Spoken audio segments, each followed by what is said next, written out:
काय मग? रस्सा तर रोजच होतो, पण आज काहीतरी चमचमीत आणि झणझणीत खायची इच्छा आहे का? थांबा मग, कारण आज आपल्या किचनमध्ये बनणार आहे अस्सल गावरान आणि जिभेवर चव रेंगाळत ठेवणारी ढाबा स्टाईल सुक्कं चिकन. नमस्कार मंडळी, स्वागत आहे तुमचं तृप्तीस तडका या यूट्यूब चॅनलवर. आज आपण बाहेरच्या धाब्यावर मिळतं तसं परफेक्ट मसाल्याने कोट झालेलं सुक्कं चिकन घरच्या घरी अगदी सोप्या पद्धतीने बनवणार आहोत. इथे मी घेतलं आहे 1 किलो चिकन, कांदे, टोमॅटो, आले, लसूण, आले लसूण मिरची पेस्ट, कोथिंबीर,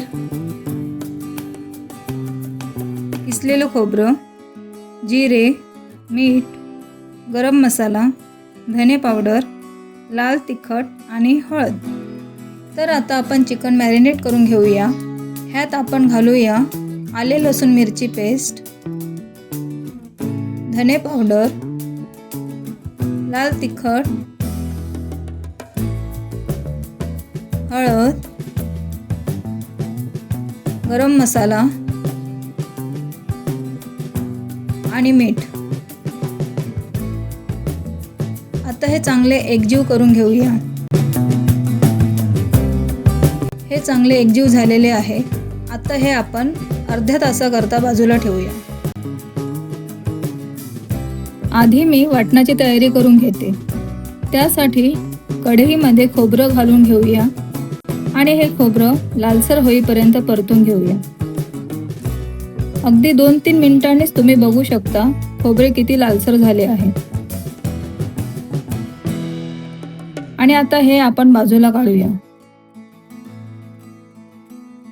त्याच कढईमध्ये अर्धा चमचा तेल घेऊन त्यामध्ये कांदा घालूया आणि तो परतून घेऊया.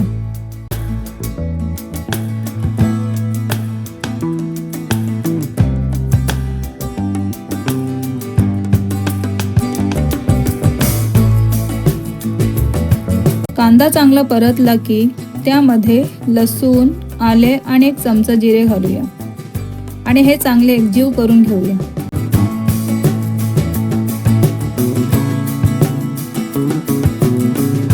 आता हे चांगलं शिजवून झालेलं आहे. आता आपण याला बाजूला ठेवूया. आता एक पॅन घेऊया आणि त्या पॅनमध्ये 3 चमचे तेल घालूया.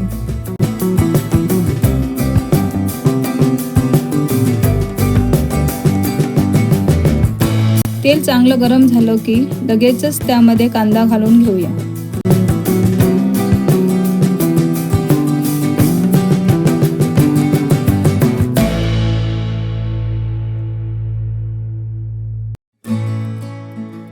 आता कांदा चांगला परतला की त्यामध्ये टोमॅटो घालूया.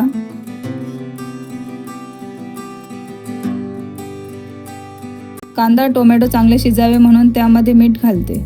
मीठ घालताना काळजी घ्या, कारण आपण आधी चिकनला मीठ लावून घेतलं आहे. आता कांदा टोमॅटो चांगले परतून घ्या.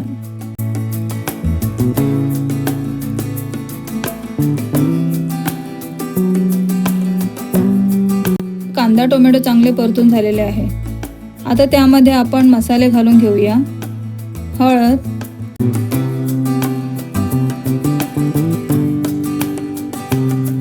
लाल तिखट,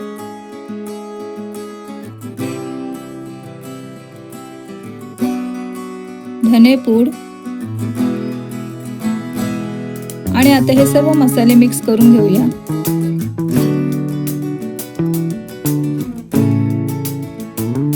आणि त्यामध्ये घालूया मॅरिनेट केलेलं चिकन.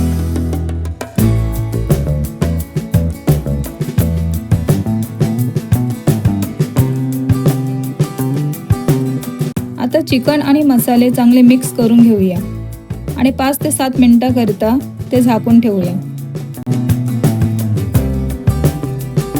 आता 5 ते 7 मिनिटांनी बघू शकता चिकनला चांगले वाफ आलेली आहे. आता पुन्हा हे आपण परतवून पुन्हा 5-7 मिनिटांकरता झाकण ठेवूया.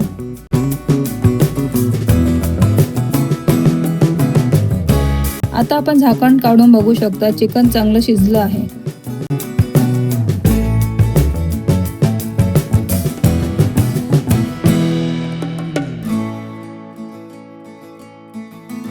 आता आपण यामध्ये तयार केलेलं वाटण घालूया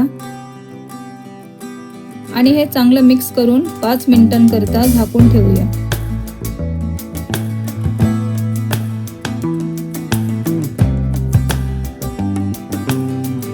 आता 5 मिनिटे झालेली आहेत आणि तुम्ही बघू शकता चिकन किती मस्त दिसत आहे. आणि आपण आता ह्याच्यावर थोडासा गरम मसाला घालूया.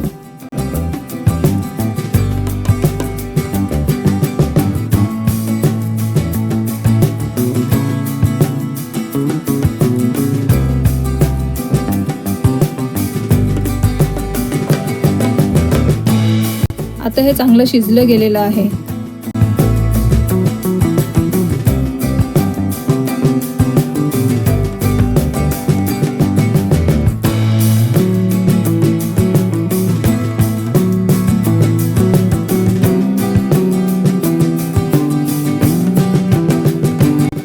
आता आपण वरून कोथिंबीर घालूया. आणि आता रेडी झालं आहे आपलं चमचमीत आणि झणझणीत सुक्कं चिकन.